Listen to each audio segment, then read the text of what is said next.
Hey, beautiful. You are listening to the Africana Woman podcast. I am your host, Chulu. Every week, I ask an Africana woman to invite us into her home, and she gives us a snapshot into what happens behind her closed doors. I hope you will join me on this journey of discovery, revelation, and self-awareness. I'm not going to lie. It may become uncomfortable sometimes. However, I encourage you to push past your unease and challenge yourself to think differently. The simple act of expanding yourself to receive the unknown may be transformational for you. This episode is brought to you by the Africana Woman Visionaries. This is the premier network for female entrepreneurs of African descent. You can learn more about how you can be part of this amazing group of women, and all you have to do is visit at Africana Woman on Instagram or Facebook. You know, we all have powerful stories to tell, and I know it's easy to brush your story aside and think no one would want to listen to what you have to share. But believe me, your story is your superpower.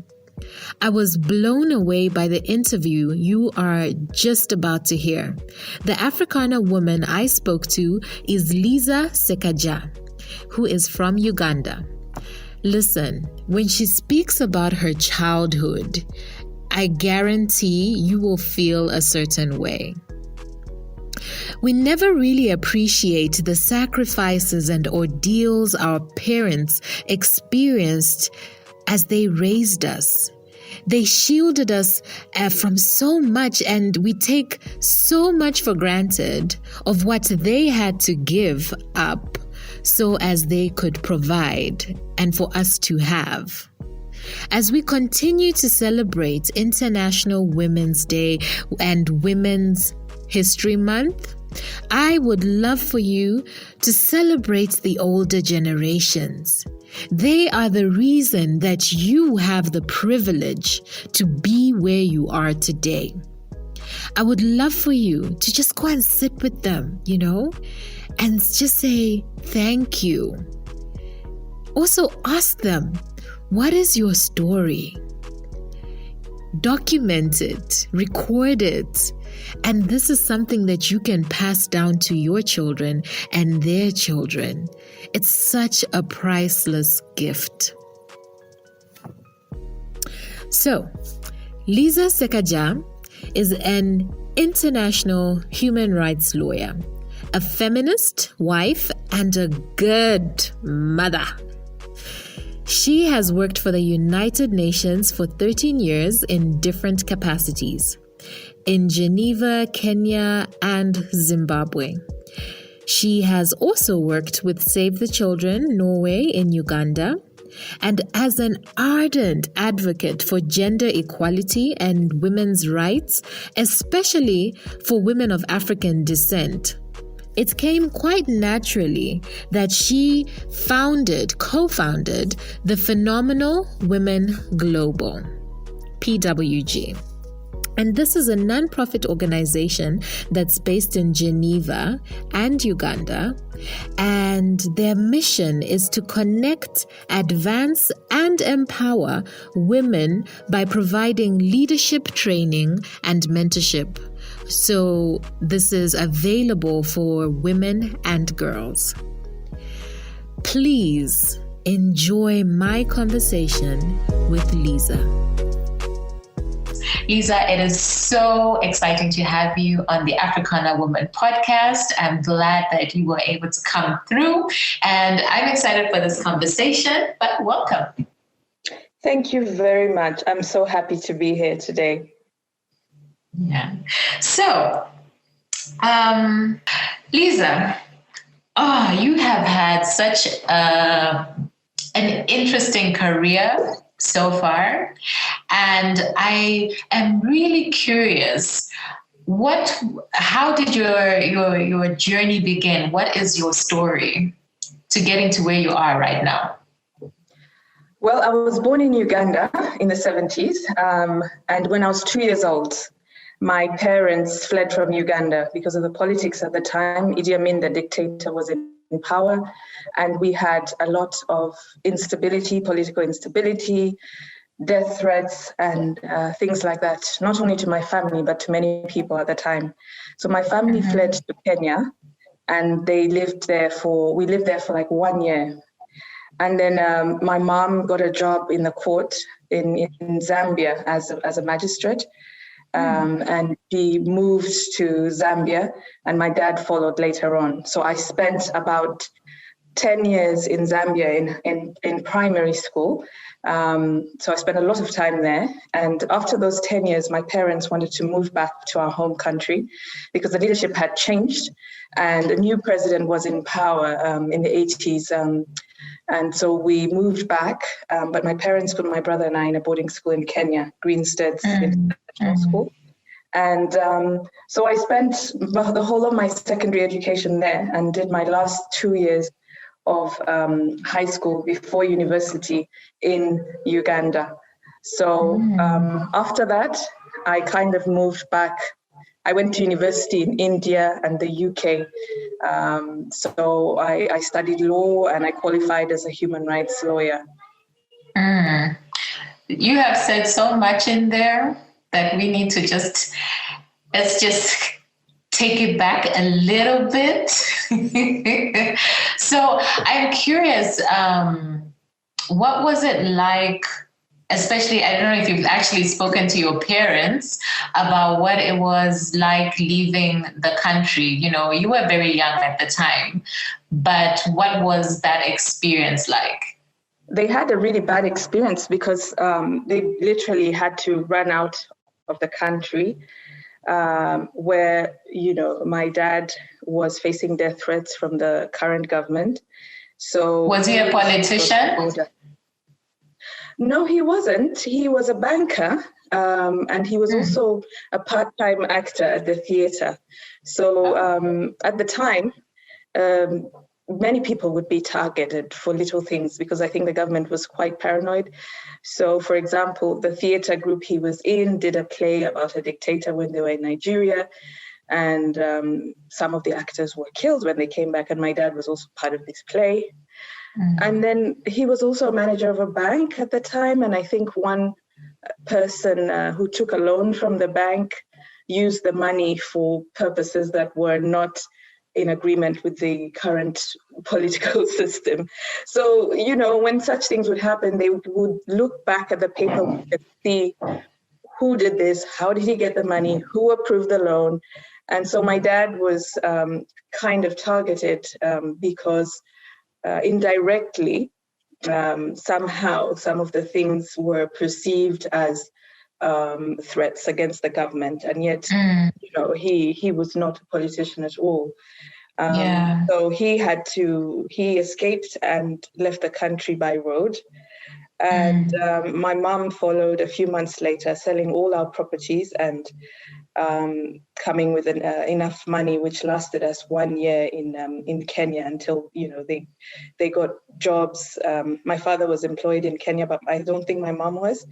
And her being a lawyer like me, I think used some of her connections to get a job in Zambia, where we went. So my dad actually traveled all the way. Even though we flew to Zambia as a family, my dad couldn't go because he didn't have the right paperwork, having left the country abruptly. And so he drove all the way from Kenya to Zambia, sometimes having no money on the road and using his car as a taxi and putting fuel, carrying passengers to put fuel until he found us in Zambia. And those were the days with no mobile phones, so it was hard to find out where he was unless we got a call. And he took about 2 weeks to arrive safely with some stops. Yeah, so that was their journey. My dad journaled this in a notebook, so I know it so well because I read his notes. Yeah, that's what I was going to ask. Like, is this actually documented and written somewhere? Because this is like it should be a movie. Well, he wrote it in a notebook that I found when I was about a teenager and bored at home. So I ended up reading. It was just like a rough notebook that you used to take meeting notes. But he put a lot of detail, especially of his journey from Kenya to Zambia by road, the people he met and the problems he encountered. And so, it's inspiring. We always tell him he should write a book. So when you read that, what was your reaction? I'm assuming that you knew how you ended up in Zambia, but I guess when did you become more cognizant of, all the political issues and how that's affected your family? What was your, your reaction as a child to, being uprooted and living in a new country? Well, the uprootment, because we were quite young, was okay. I mean, it was normal. The only thing is we were quite poor in the beginning when we reached Zambia because my mom's salary was very small. And yet when we left Uganda, my parents were quite well off. They had properties and, so the change of moving from a big house into a little squashed, maybe 1-bedroom house. And there was a time where they hardly had any food to feed us because the money that my mom was making was very little. But eventually, my dad, being a banker, applied for a job in Zambia National Commercial Bank. And one day, after all those struggles, he got a job. And it supplemented my mom's income. And with that job, which was, I think he was a manager in some section, came a house and a car. So nice. Moved from this little squashed studio to a big house with a lovely garden and a car that was provided for by the, by the bank. So then our lives became much better and we had more opportunity. But I do remember a little bit our struggles, especially when at the age of 5, when my parents were on their last dollar and their last cent. And I asked my dad if he could buy me sugarcane.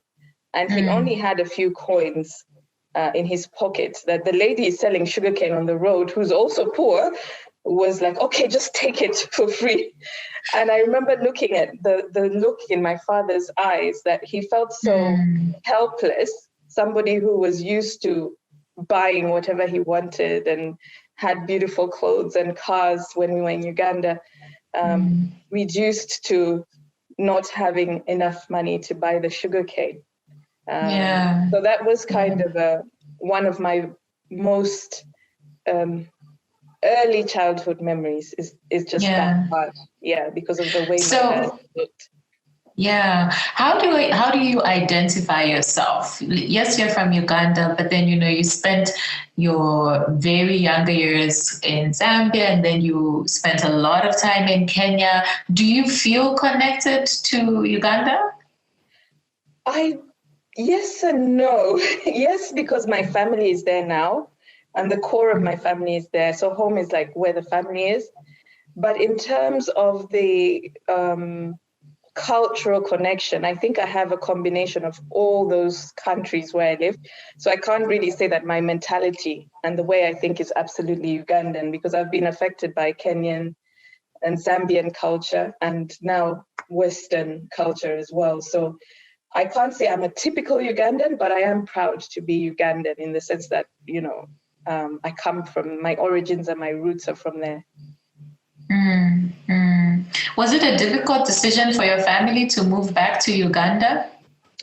Yes, I think so, but they felt that they would thrive more in their homeland because of the change of leadership, and there were opportunities. So normally after a war and political instability comes opportunities when there's a new leader.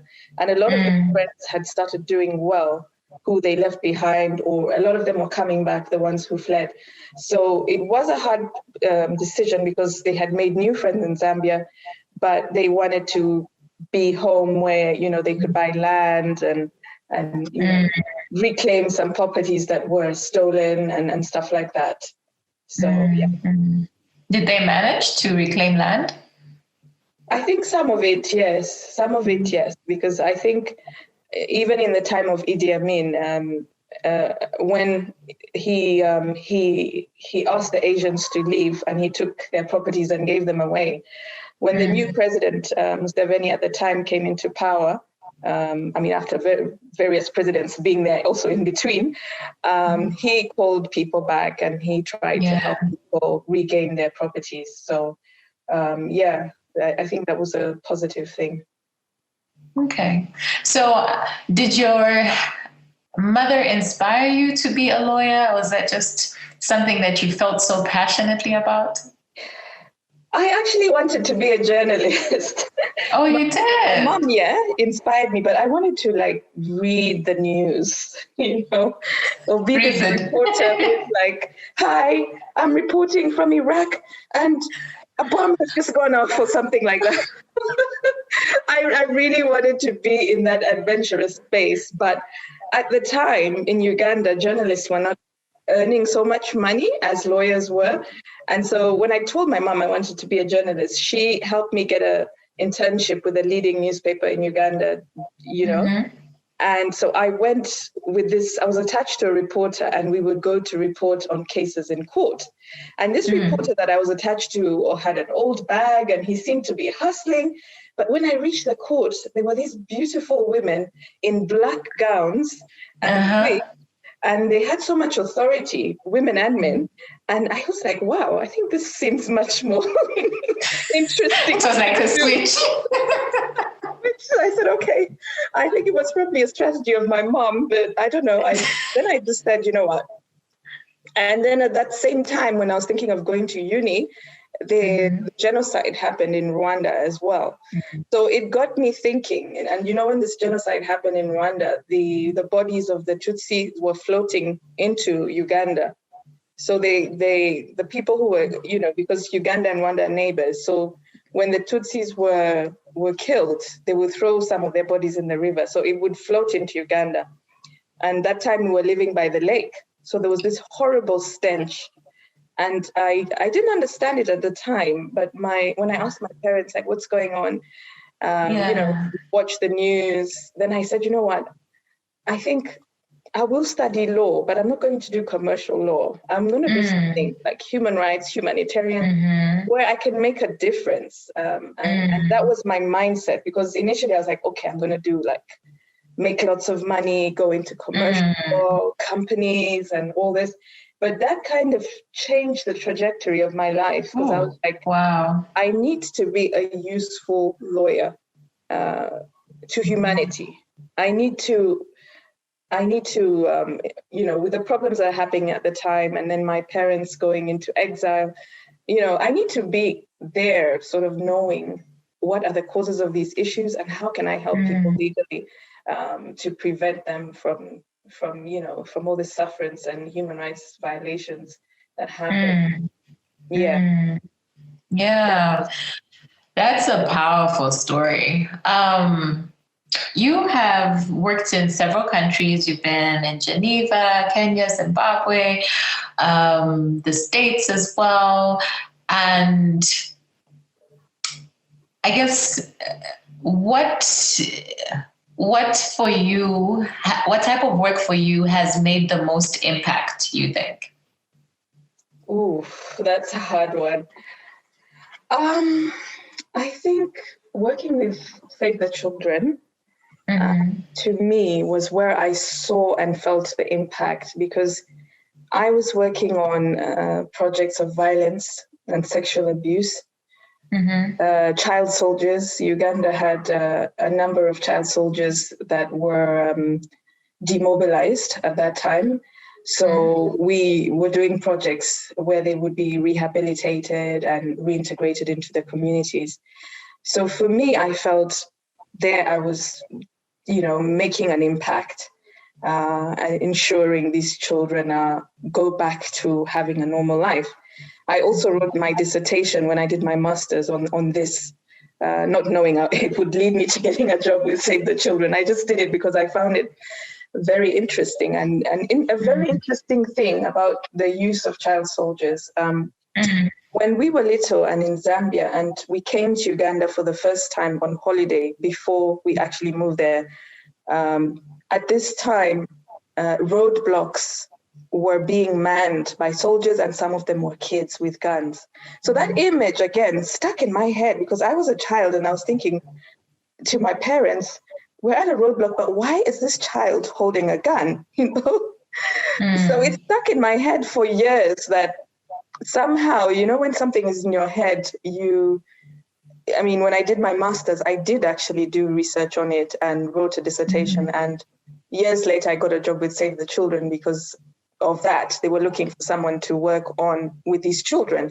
And they saw I had written this dissertation and they got interested in my study. And so, yeah, that is where I felt I was making a difference, to be honest. Yeah. Wow. What type of work did you do with them? You said that, it was rehabilitation, but what does that actually mean? What does that look like? The rehabilitation programs, well, with Save the Children, we were we would give grants to local organizations that would support these programs, but we also had a center in Gulu in the northern part of Uganda, which was run with the help of the local communities. So rehab programs were psychosocial support. So they would be counseled. They would, depending on the age of the child, they would have play therapy and things to help them recover from the atrocities they committed as children. And then at the same time, we would have programs to help them reintegrate into the communities. So before they go to their families, they have to be helped to be as normal as possible. Because remember, these children have been killing. They have been asked to do things that they didn't want. Some of them have been raped and, made wives of the commanders. So they had to go through this sort of therapeutic part, and then they were returned to their families. And the families also had to be counseled because a lot of times those children, sometimes they wake up with nightmares or they're violent, like for instance, there was a child I worked with who was playing with with toys in the center. And I said, let me play with you. And he was building something. So I said, what are you building? I'm building a gun. It's what he was telling me. And this is an 8-year-old child. Okay. He was so serious. And I was like, really? But at that time, the military, the rebels would make children at 6 or 8, between 6 and 9, because they have that capacity to assemble. If you see a normal child, they would make them put the parts together of the guns. So this child, even in his therapy time, he was building a gun, but with real toys now. But but that's the kind of deep-seated trauma that is there, and this generation of children, is basically suffering. Has there been continued, study of the children that have been through, the therapy and how they are doing right now? They must be, because I left the organization and moved on. I went to work with another organization, but a lot of people have written books. I have studied the kids. Some of them are big now. I mean, now some of them are adults and they're, living their own lives. But I must say it's a really traumatic experience for many people, for many children. Yeah. And, yeah. That's interesting. Okay, so then you are now based in Geneva and you have a passion for working with women. Could you tell us about why you have that passion for working with women? Well, basically, I have this passion for working with women because I find myself being a minority here in Europe, a Black woman from Africa, and sometimes when I'm at work, I can literally be the only one in a meeting, or maybe 2 or 3 others. And so I realized that it's hard for people of color to move up in leadership hierarchies, no matter what job they have. When they're living in the diaspora in Europe, in a country where, that's not their place of origin. There is racism in many places, work and outside work. And, issues like that limit people from growing in their careers. And so as part of my, I did a leadership conference at work, and I don't want to mention my office name, but I did a leadership conference at work, otherwise I have to get permission in this ex organization. And when I did this leadership conference, I went through a coaching, and I was challenged because the main reason I was there was I was trying to see how I can get a promotion. Yes, I'm learning all these leadership skills. And so my coach was like, you want to get a promotion to do what? Like, what's your bigger vision in life? And no one had ever asked me that in my life. I was always on the run. Finish school, go do your master's, get a job, have a baby, get married, blah, blah, blah. So I never once in my life sat down and looked at the bigger picture. And here I was in my late 30s, let's just say. Okay. I was being asked, what is the bigger picture in your life? So I said to myself, well, I want people like me, who look like me, who have the same color as me, to be just as successful, be in leadership positions, and be able to grow and be influential, And I know that the system of education here is different, and sometimes Black people are not encouraged to get into those positions because they don't see anyone who looks like them. So if I'm living in Europe, and I say I want to become a doctor, and if I don't see any doctor who is Black, I'm not going to be so encouraged. So I thought, listen, there's me here to encourage people, and there are many other Black women who we can find each other and decide to encourage the younger generation and build this skill in them, and build the longing to be better and to be someone, even if there are not that many people who look like you. So in that respect, I formed an organization called Phenomenal Women Global, which has as its main objective women's empowerment, where we have leadership conferences and invite women of all professions to discuss their journey so that we can encourage the younger generation. And how has that been received? It's been received well, because we had our first leadership conference in Geneva in 2018.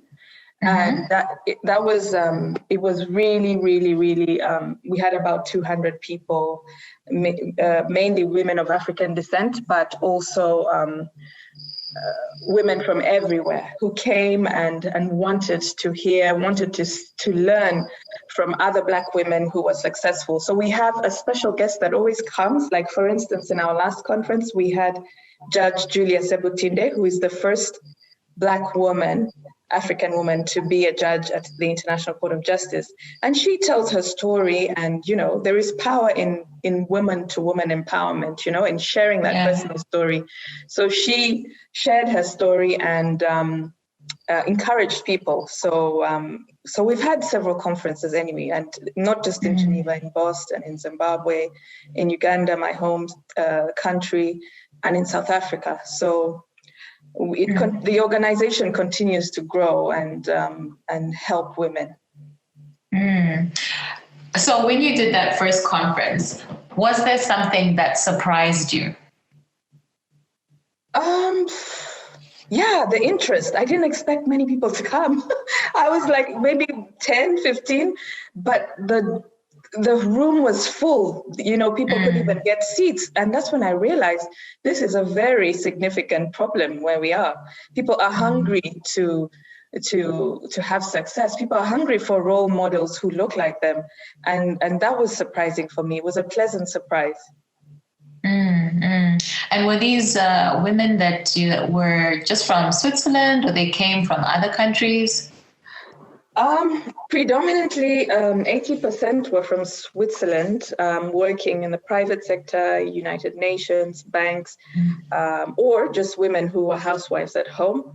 But we had the other 20% that came, some people who came to personally support me. Some came from Africa, some came from the US and other parts of Europe. And those were people who believed in the cause and in the vision, and they came to support me. Yeah. Girl, after the year we just had, I know as an entrepreneur and a leader, things got real lonely really fast. Uncertainty has become the order of the day, and yet we must continue to not only survive but thrive. So as a leader, who do you turn to fill your cup? To give you inspiration, to teach you and to mentor you? We have created a community just for this very reason, to support each other, to hold each other accountable, and to be each other's cheerleaders. This group is called the Africana Women Visionaries because we're looking past the storm and are focused on the vision we have for our companies and the African continent. Join the Africana Women Visionaries free Facebook group to learn more. Now back to the conversation. So, what do you think are, aside from being our gender and our race, what other things do you think could limit us from being in those leadership roles or even wanting to achieve it? I think also the cultural aspect and depending, because sometimes as African women, we are told not to be so outspoken, not to speak over the voice of a man or an authority, and so those are limiting. And yet here in the West, it's different. You should strive for that space. You should bring yourself forward and speak with authority and that sort of thing. So I think that cultural aspect is a limiting factor. And then maybe things like the women women earn less. Even here in Switzerland, it's been proven that women earn 15% less than men. So there are those gender biases. And at the same time, a lot of times in financial companies, women don't negotiate as well as men. They're not taught to negotiate. They will be like, okay, that's an okay salary. Whereas men negotiate and they are really aggressive about it. They make deals in bars, for a job. Whereas we're going back home to look after the kids. And so we don't have that edge because a lot of decisions are made in those social circles where women are not usually present after work because we have our family life that we prioritize. So those are some of the, from the top of my head, I can think of right now. So in your own personal experience, how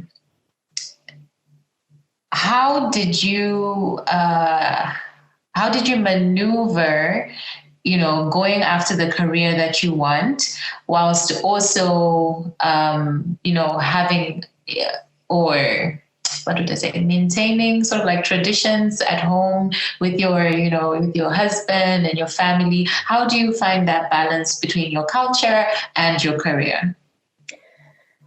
It's hard, I must say.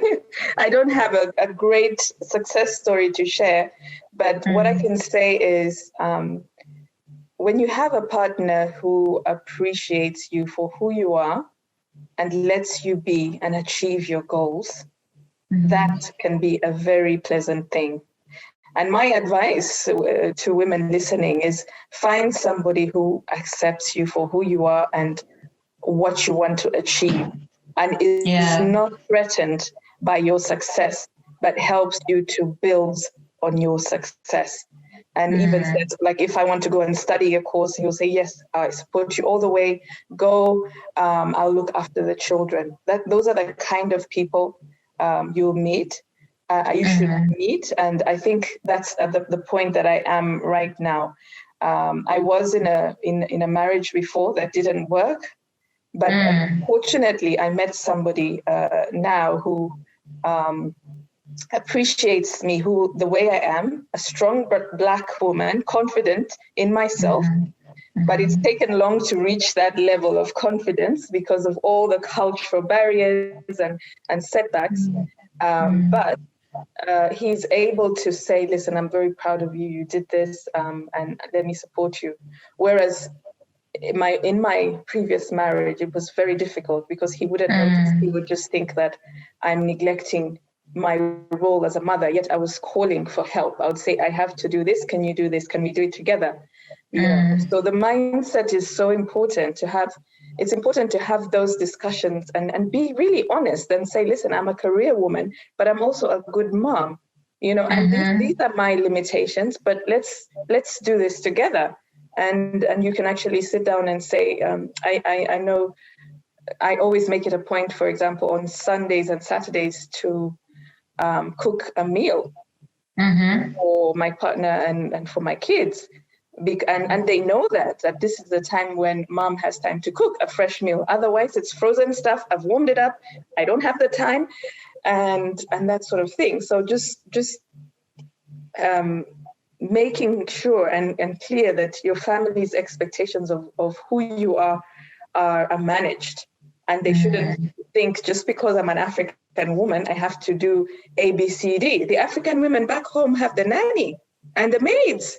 So they will just say, listen, cook this and this and this, and they look good, and you know, they're in the saloon. But when we're living, we don't have that. So we have to work as a team. And there's no saying that you are submissive or subordinate to me. We have to get over that and just work and focus on the kids. I guess this word submissive, do you think it equates to subordinate though? Let me take it from the biblical sense. Okay. Joyce Meyer once said, the greatest submission in the world was Jesus when he gave his life for us. He submitted his life and he showed that God was above all. So in the relationship sense, I think we should, as it says in the scriptures, we should submit to each other. You know, no one is superior. We should submit to each other. I can be submissive. My spouse or partner can be submissive to me.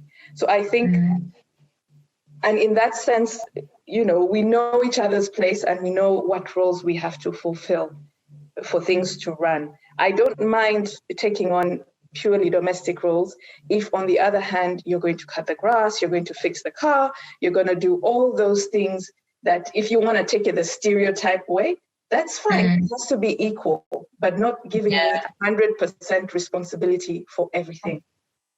So I think it's that complementarity that is important.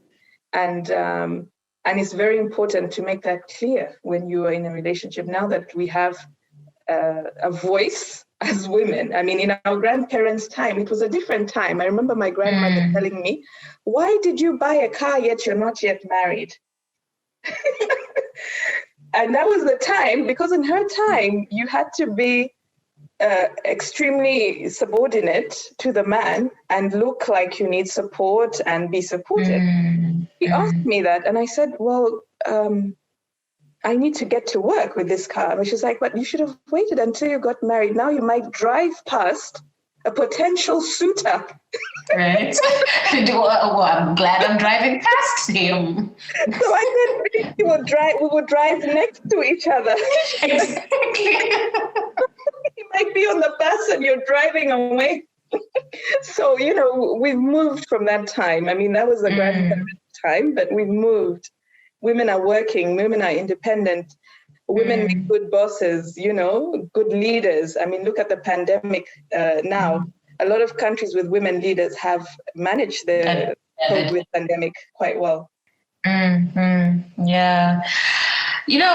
One thing I must say about you, you do not look like you've got a 19-year-old son. You look fabulous, may I just say. Thank you. I was like, what? No. But I was curious. I guess, especially having grown up in Africa where, we are a majority. And I don't think we necessarily, as Africans rather, understand the nuances of having to raise a child in a place that does experience racism. So when you were moving, when you're deciding that, okay, we want to raise our child, our boys, and on top of that, boys, male children in, these foreign countries, what was your thought process? Were you worried? Yeah. I was worried because I know as for Black male child, it's a little bit complicated. I mean, look at what happened to George Floyd, and look at the number of male prisoners incarcerated in the U.S., predominantly Black men, compared to the population. So I was worried about them losing their identity, especially the 19-year-old. Well, now he's 20. However, I made sure that he went home every summer. In fact, every holiday that was long, I made that personal investment, and his father as well, together ensured that he went home and connected with the family back home. So he has a very rich sense of pride of where he comes from. And he also spent 3 years in Kenya in a boarding school. So when he was about 13, he went to Kenya before coming back here for his final years of high school. And so he is very clued in with our culture. He's very clued in with and comfortable with being a Black man. But he did experience a couple of incidents of racism, subtle forms, comments, kids not wanting him to play with their game, they are some things that he went through. But I think going back home reinforced his value as a Black man, and also knowing that he's from a family that loves him and a family where people have achieved quite a lot of success, elevates the way he also thinks about himself. So he's not going back to a hut, with all due respect to the hut. I know, but it drives me crazy. With all due respect to our poverty situation, but he's going back home where they are bankers, lawyers, doctors, businessmen, and all the positive role models in the world, in addition to the huts close by, with all due respect. So when did you start having conversations with him about race? Very early on, with the first incident of racism that he went through, when a child didn't want him to play with his car, I said to him... How old was he? He was 9 or 10. And he came home crying. And I said, what happened? He said, everyone was playing with this new game. And the guy said to me, you can't play with it because you're Black. So I spoke to the teacher and, whatever. Anyway, not much was done. But I told him that don't even let anyone bring you down because of the color of your skin. You come from a generation of intelligent people, great people who have done a lot. Your grandparents participated in writing the constitution of our country. I'm here making my difference. Your uncles are very good businessmen, your aunties, and I said, never forget where you come from. Never forget. Yeah. And I told him, you're here representing not only Uganda, you're representing Africa and you're representing our race. So you behave well, even in light of these this bad act with dignity and respect, and people will respect you. But always speak out. Thank you for telling me. I'm going to speak to the teacher now.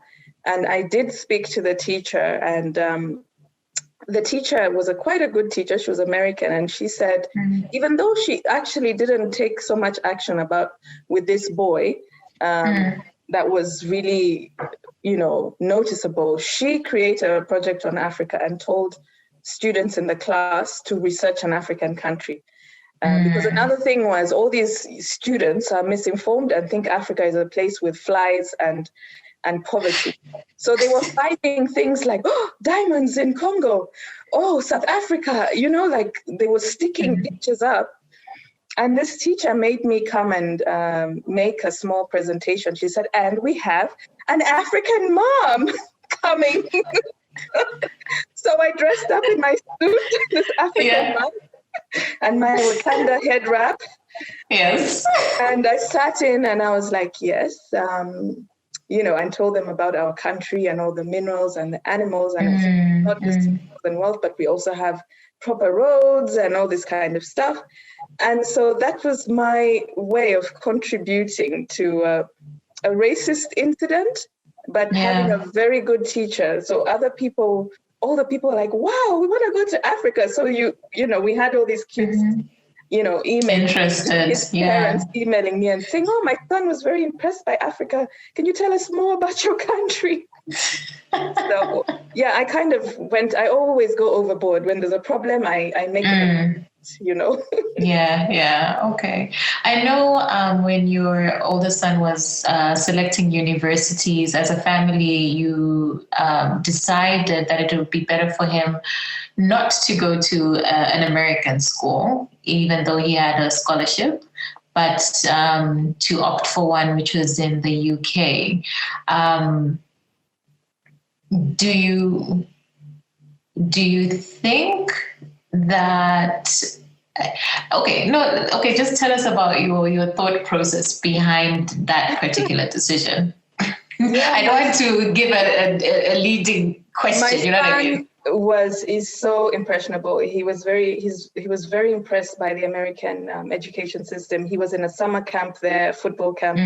He's very sporty. When he was in Geneva, he was playing for the Geneva basketball team. And so, he got himself a camp in the US. So it was kind of expensive, but his father and I sponsored him and said, you know what, let him go. But when he was there, he got so impressed and he started applying for universities there. And he got a scholarship that was almost 50% of the fees, or 70%, 60%, which I thought was a good thing. But because every single time in the news, they were arresting Black men, killing Black men, guys wearing hoods and all this. And he was at a stage where he could potentially wear a hood and run through a neighborhood. And I said to myself, I'm so worried about you. I know you have this scholarship, but I don't want to be worried about you daily. I mean, you can go there for your master's, but for your 4 years of your degree or 3 years, I need you to be close to home. I need you to be somewhere where we have relatives and family and we can control it, because I don't want you to die. And I know that US universities are very good. I myself went to Harvard as a visiting scholar, and state-of-the-art universities. For me, they're the best universities in the world in terms of infrastructure. And, they really have a good marketing strategy. They have a name, but that little thing, I wish Americans deal with it, because none of my family members, everyone would pray that he doesn't insist. And at the end of the day, unfortunately, his father died. So financially, I couldn't afford it, even the difference alone. So so we opted with the father's family, his late father's family, to just take him to the UK, and that was affordable for both families together. He was sad in the beginning, but I think now he's settled and he's got friends and he's happy now. But I always told him, you can go there for your master's, because then he's more settled and he's older and he's not going to be like partying with a hood somewhere and arrested and shot up. So yeah, that was it. Yeah. It was very difficult decisions, very difficult conversations. Anyway, all right. As we are wrapping up our conversation, because we are actually coming to an hour, this has been fascinating. I have extremely enjoyed learning about your history and how rich of a history you have, with your family story of just moving from Uganda to Kenya and then Zambia and then back to Uganda. And I guess from the experiences that you've had and, all the different countries that you've lived in, what is the one thing that has stuck with you from having lived in all these different, even African countries or even abroad? The one thing that has stuck with me is maybe the friendships that I've made. I have a very close, good friend in Zambia who was my best friend. I have one in Kenya, one in Uganda, but just this Pan-African friends that I have in all those countries. For me, that has been something that is so important. And even though we don't see each other all the time, with Facebook and social media, we catch up with each other, because those are important elements of my history. And those are people who have contributed to my character being shaped the way it is, the friends that you've made and the connections that we've made. So I always encourage my kids to keep in touch with their friends, especially the good ones. It's not necessary to have 1,000 friends, but it's very important to have at least 1 or 2 or 3 very good ones that when you have a problem or you're happy and you want to celebrate, those people are there with you physically or in spirit. That friendship aspect is important. And for me, I don't distinguish whether someone is rich, poor, or whatever. I have friends from all walks. The hairdresser or the nails lady, a judge in the ICJ or the ICC, a woman who is selling peanuts and whatever, because I know their stories. Our family has been there too, from wealth to poverty and back to normal. So my dad always used to tell me, he always used to say to me that you never know where you'll end up. You never know where you'll be. So make sure that you treat everyone with love and respect, no matter who they are, because that person will one day be in a position where they can help you. You might be stuck somewhere and they rise up to a position. And if you were nice to them, they would always remember that gesture and return the favor, Very wise words from Dad, right there. And this is a lovely place to wrap up. So at the Africana Women, our community has a saying, which is know your roots, grow your purpose. And I have some quick fire questions for you. They're just 4 of them. And just say whatever comes to mind. Are you ready? Yes. Okay. Number 1, what are you rooted to? Oh, I'm rooted to my my feminism. Okay, that's a good one. Feminist. I'm rooted to it, and they're quick answers, right? So I don't have to explain. Oh, you can explain. I'm rooted to feminism, and I'll explain to you why I wanted to empower women. And I would just like to say that Phenomenal Women Global, the organization that I founded, is establishing a women's hub here in Geneva. And so we would like to continue to support women in a more structured way, where we can have this co-working space that is all female. because we can discuss issues that affect us as women, but we can also grow in leadership. So this is something that keeps me grounded, because it's my purpose and my vision that I see in my future. So support us on that one. Yeah. All right. It's fundraising, by the way. I'm doing a campaign here. I know. Number 2, what are your favorite ways to nourish your mind, body, and soul? My mind is a good book. Poetry, I write. Nice. I write poems, I write stories. I'm not like a publisher or anything, but I write when I feel like. My body, exercise. And what else did you say? Soul. My soul, spirit. God.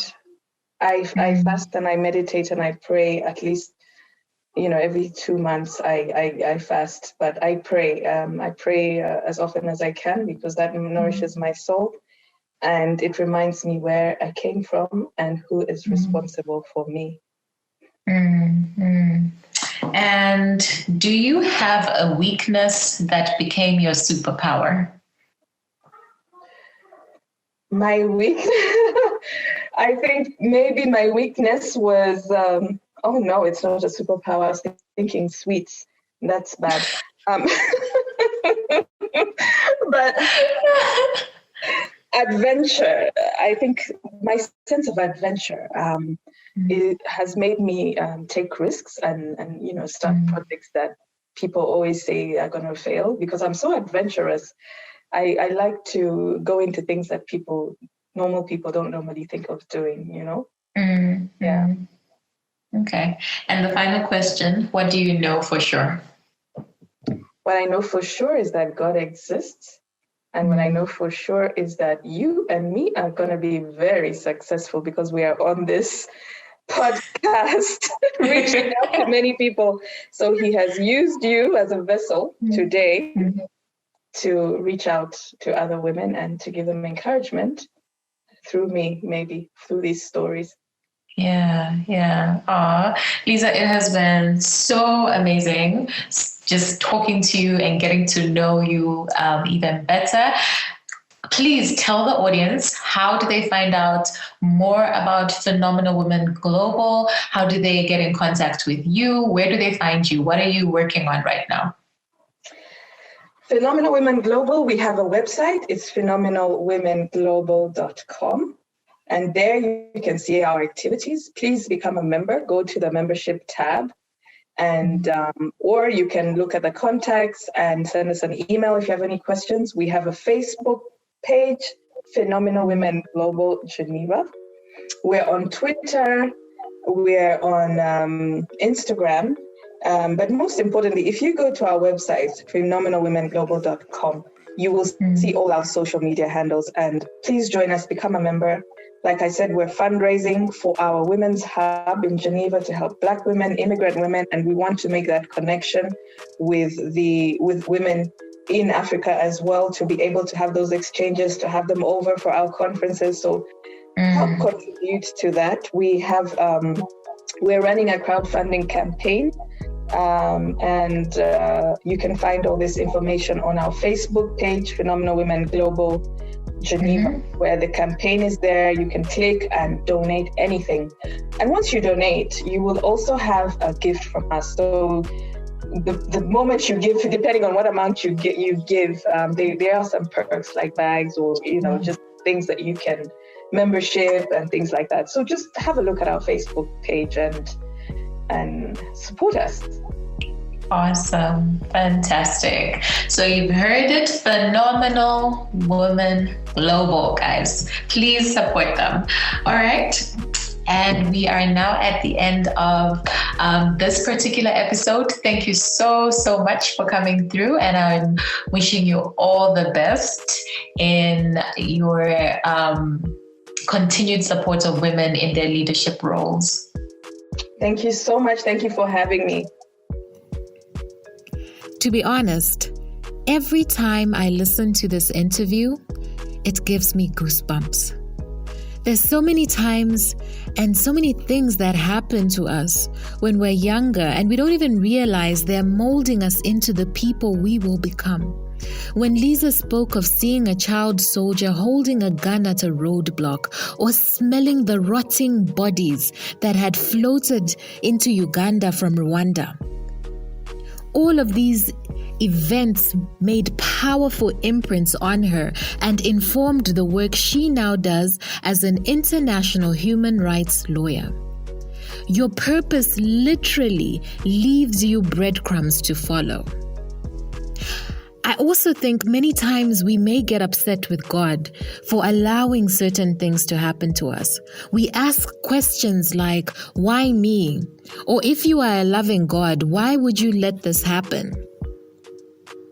I know in the moment you may not be able to see the purpose. You may not be able to see past the pain. However, I would just like for you to acknowledge the compassion you now have for people who have been through similar experiences. You are now able to be a lifeline to someone else who is in the thick of their mess, or even better, warn others not to go down the same path you went. Guys, please, please, please. Tell Liza, give her roses today. Tell her what you learned from this episode, from her words, from her stories. Find her on social media at Phenomenal Women Global and just let her know you heard her on the Africana Woman podcast. Thank you so much for making us part of your day by listening in. I truly appreciate you. Please help me get the word out about Africana Woman podcast.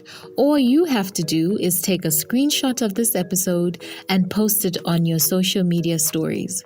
Don't forget to tag me at Chulu by Design. I love seeing your feedback. Now, my playground is Instagram. So if you want to chat with me personally, just go ahead and drop me a line. I will respond. So until next week, I want you to remember, know your roots, grow your purpose. This has been a production of Olendo Creative Media. You can find out more about their services on www.olendocreative.com.